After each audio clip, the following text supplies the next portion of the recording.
Hello everyone! Welcome back to English with Catherine. If you're new here, hi, this is my YouTube channel. And if you're a loyal subscriber, respect to you. This is the YouTube channel for daily natural English that is in use today. None of this outdated stuff that's not actually being used. And today the setting is the British seaside.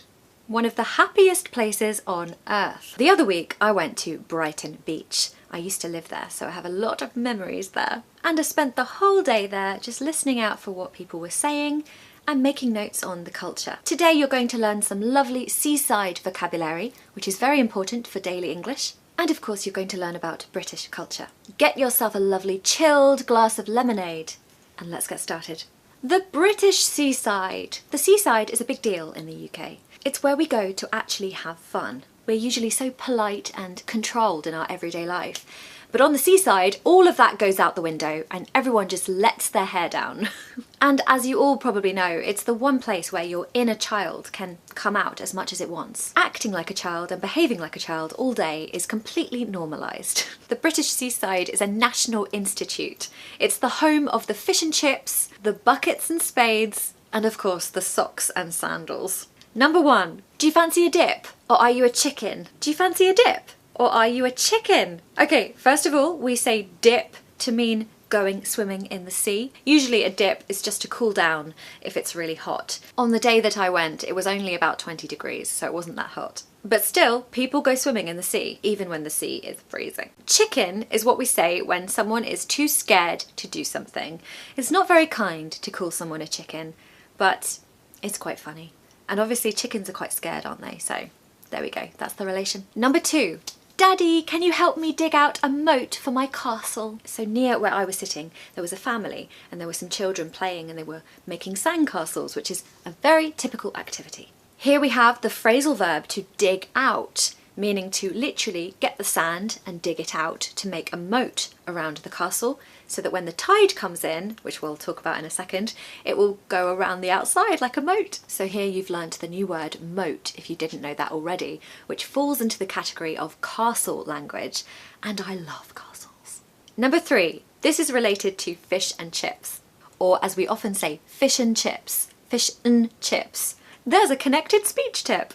I have to say we really do fish and chips very well, especially if you order that by the sea where it's likely to be fresh. So there was a little fish and chip shop right near the beach, which by the way is so common. There's usually about 20,000 of them all competing for the customers. You need to know this language. So here we go. A small cod and chips please. A small cod and chips please. That's how I ordered it. And then they ask you these questions. You have to be ready for them because they ask them very quickly and there's often a queue behind you. Do you want that wrapped? Do you want that wrapped? They ask it so quickly. What they're actually saying here is, do you want that wrapped? Which means, would you like them to wrap the box in paper so it's like a bundle? Usually people do this when they want to keep the fish and chips warm if they're taking them to the beach or taking them home or far away to have them. Fun fact! Up until the 1980s, fish and chips were wrapped in newspaper to save money, but this was later deemed unhygienic, so was banned. Salt and vinegar? It's so quick again. They're asking if you want salt and vinegar. In the UK, we like to put vinegar on chips. Don't judge unless you've tried it. Ketchup or mayo? Ketchup or mayo? They're actually saying ketchup or mayo. I think this is the most difficult one to understand when it's said fast. I mean, that's crazy, isn't it? What I saw when I was queuing for fish and chips. A man behind me wearing socks and sandals. This is famously from the UK, the kind of UK look in the summer. Apart from being completely red from head to toe because of sunburn, not only do we look like a lobster or a prawn, we're also wearing sandals with socks, which is kind of eccentric, kind of pointless, kind of weird. To be honest, socks and sandals kind of comes in the same category as carpet for me. They're both kind of cozy, but also a bit weird. Fun fact, the Romans wore socks and sandals over 2,000 years ago. So it's been a trend for a while. Isn't the sea such a gorgeous shade of turquoise? Isn't the sea such a gorgeous shade of turquoise? That's actually quite difficult to say. Gorgeous shade, gorgeous shade. Tongue twister, practice it. Now here's an advanced word for blue. Turquoise is a shade of blue, and you know when the sea is like a colour of greeny blue, which it often is in the UK, it's never that crystal clear, beautiful, almost white colour that you get in the Caribbean. So turquoise, great word to describe the colour of the sea. Here we are just remarking on something beautiful, which is very much part of British culture. We often see something and just remark on it to everyone around us. Number 5. I heard this when I walked down to the shore. When you say the shore, you're really talking about where the sea meets the beach. So where the waves are crashing onto the beach, that's called the shore, or the shoreline. And no, I didn't go for a dip, I just paddled, which means you just get your feet wet and you walk out a little way, usually in your jelly shoes or your flip-flops, because of the pebbles, they're so painful on your feet. And it just really cools you down if you're getting a bit warm. And yes, it was only 20 degrees, but when you're in the sun, you still feel like you get a bit warm. Ah, the tide's coming in. Do you think we'll have to move our stuff? Ah, the tide's coming in. Do you think we'll have to move our stuff? So note the word tide, which refers to the sea coming in, going out. I'm not really sure how to describe tides to you. I'm pretty sure it's all related to the moon. It's not my subject, I'm afraid. We use the phrasal verb coming in when the sea comes in and goes out for when it goes out. And stuff, well, that just relates to all your things, all your belongings. Shall we move our stuff? Meaning, shall we move our things back a bit so that the tide, the sea, doesn't get them wet? Number 6. Do you reckon there's a really strong current further out? Do you reckon there's a really strong current further out? So again, this was the English that I heard when I was standing on the shoreline, listening out. People were just paddling and also having conversations right next to me. Now here we have reckon, which is a great word to replace think. It's another word really for predict or guess. What do you reckon? Meaning, what do you think? What do you guess? What do you predict? And the current refers to the forces in the sea that take you with them. It can be very dangerous if there's a strong current. I'm sure you know that. Also, further out is just general for over there.